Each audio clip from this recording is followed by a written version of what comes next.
Friends, কেমন আছো তোমরা সবাই? আই হোপ ভালো আছো, আমিও ভালো আছি। তো আজকে এখন নতুন একটা রেসিপি আপনাদের শেয়ার করছি। আমার কাছে নতুন, কেননা এটা আমি একটাও ভিডিও ছাড়িনি এটা রেসিপিটা। তো দেখেন, তো এই যে দেখেন, এখানে আছে 200 গ্রাম পনির। এইখানে দেখেন শুকনো মশলা আছে, জিরা, লং, গোলমরিচ, দারচিনি, এলাচ, স্টার এলাচ, এটা ভেঙে গেছে স্টার এলাচটা, আর এই যে তেজপাতা। তো আমি এখানে শুকনো খোলায় এটাকে ভেজে নেব।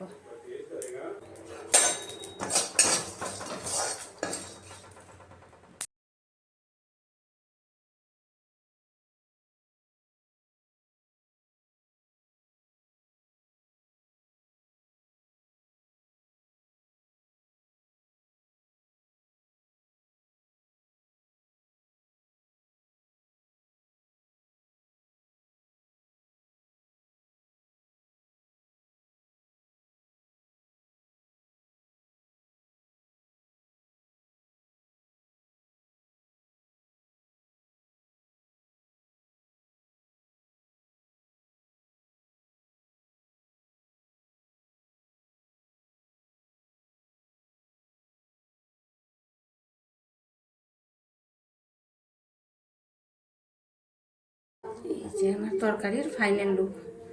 উপরে আমি একটু হালকা গরম মশলার গুঁড়া ছড়িয়ে দিয়েছি। এই যে